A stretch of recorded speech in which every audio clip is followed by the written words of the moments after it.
Hey guys, welcome to my channel. Welcome if you are new. In today's video, I am going to give you guys my tips on how to get into any Medium-based publication really fast. So this is originally an article that I wrote on medium.com and it is published in Better Marketing, how to get into any Medium publication fast. And I'll link it in the description below if you guys actually want to go read the actual article. Yeah, so let's get right into the video. So I started writing on Medium not a month ago. So I wrote this article, I think, a couple of months back. I think it was last year. But all my articles were accepted into a publication and curated by Medium right after. And from experience, I can definitely say Medium publications are very powerful. Getting your content into a Medium owned or partner publication is one of the fastest ways to get curated and in the eyes of targeted readers. You know, these publication subscribers are usually Medium paying members. This means if your content gets distributed by a publication, you'll get more targeted views, followers, and make more money. So here are my top tips on how to get into any Medium publication fast and, you know, potentially become a regular writer for them. So the first tip is to make sure you do your research on the publication. Every publication has very clear submission guidelines. They don't want to waste your time and they don't want you to waste theirs. So before submitting to any Medium publication, first and foremost, read the submission guidelines to get an idea of what they are looking for and what they are not. Afterwards, if you feel like your content is a good fit for the publication, you know, diligently follow the guidelines to increase your chances of getting accepted. And by doing this, you're just making it easier for editors to say yes to your work instead of no. Also, it's not up to you to agree or disagree with the submission guidelines, only to follow them. So if you find yourself disagreeing with most of the submission guidelines, that's a sign, you know, the publication is not a good fit for you. So a lot of people skip this step and actually wonder why they are getting rejected. They are probably doing something the publication don't like and would have known that if they had done their research to begin with. My next tip is to read the publication. Read pieces in the publication. You know, you want to get a feel of the publication's theme, style guide, and unique personality. For example, a publication like Better Marketing is productivity driven. After reading one of the articles, you feel like you have gained something tangible, a skill, a lesson, a shift in perspective. And a publication like PS I Love You makes you feel happy, joyful, compassionate, hopeful, etc. So, you know, reading a publication's content just gives you an insight into the sort of articles that will get accepted. And yeah. Overall, after reading the guidelines and stories on a publication, you are better able to make an informed judgment on whether or not your story fits there. So, step number 2, after you have done your research with the publication, is to write something unique. Based on your research, brainstorm topics that aligns with what the publication is looking for.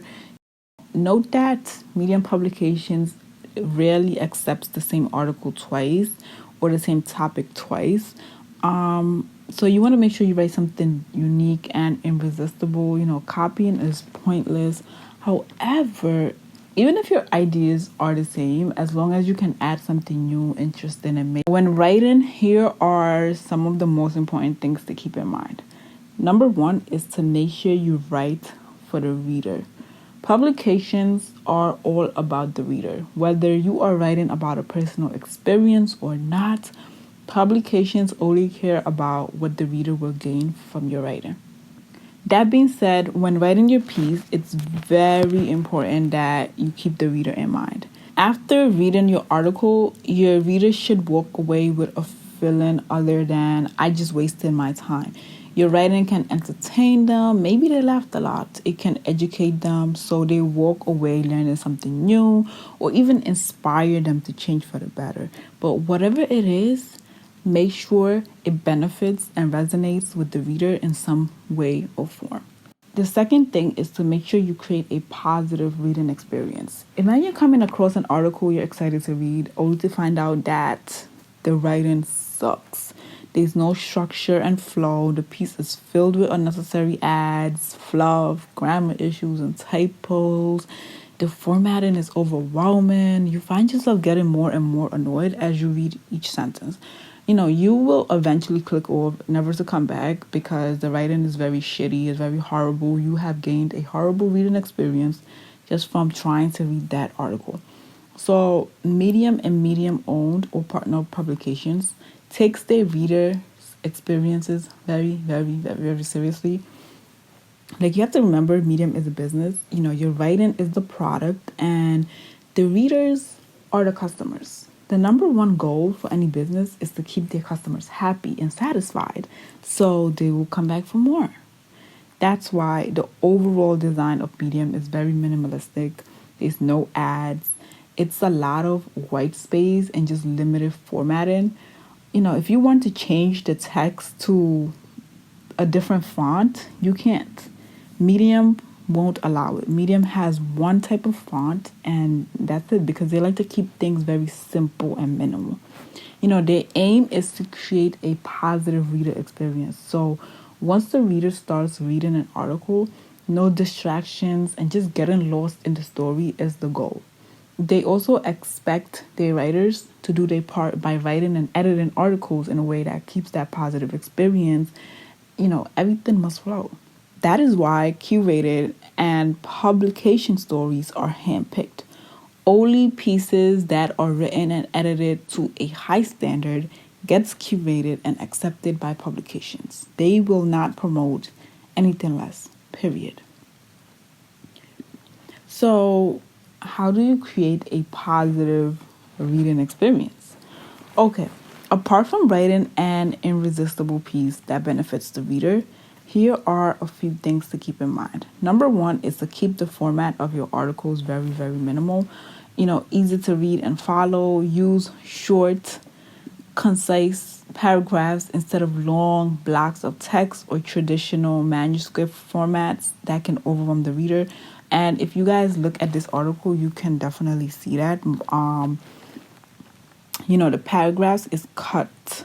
It's not one manuscript. They are cut up, so it's easier for the reader to digest when they are reading. It's also easier for them to skim. So the next tip is to use headings to break up topics. This is very important because people on the web rarely read thoroughly, they skim. And by breaking topics with a header, readers can skim but also focus on all the points they're trying to make. So a great example of this is like if you was to come into this article and you're just, trying to skim through it, you can actually see what the article is about without reading the whole thing, because, okay, do your research on the publication you're writing for, got it. Start by reading the guidelines, got it. Read the publication, okay. And the next thing is to write something unique. You can literally know what the article is about without actually reading the whole thing. So that's very, very important. The other thing is to add quality images, because images are worth 1,000 words. They illustrate and support your writing. Images are also visually appealing, making your content appear less boring to the readers. So yes, images just makes it look less dull. And yeah, for this article, I only have one image. But the longer your article is, the more images you want to have. Okay, keep that in mind. The longer your article is, the more images you want to have. So the next tip is to use a proof reading tool like Grammarly to error-proof your writing. I'm pretty sure you guys know what Grammarly is. It scans your text for common on complex grammar mistakes. It also corrects typos, spelling mistakes, punctuations, and offers suggestions such as synonyms and all that jazz. You can actually install it within your Medium text editor. Okay, after you finish your final draft, read your article out loud and figure out where you can remove clingy sentences, unnecessary fluff, and how you can better structure your story to give it a nice, smooth flow. Now, this is so important. It was actually highlighted by one of the readers. So, when you are satisfied with your article, let it sit for a day or even more, and then reread it out loud again. You'll come to realize that what you thought was your final draft isn't. Your brain was just tired. Fresh eyes and a recharged mind will point out a tweak or two that will help you make your writing even better. And that actually goes for any creative thing when you think about it. Like when you edit a video, just any creative thing, when you let it sit and then you come back to it a few hours later or a couple of days later, you will see a lot of things that you need to tweak out more. So, yeah. And also here's a publication that I recommend for people that want to better their writing. It's called the Writing Cooperative publication. You guys should definitely go check it out. So once you are finished with your article and you are satisfied with your article, the next step is to make sure you cite sources and attribute content.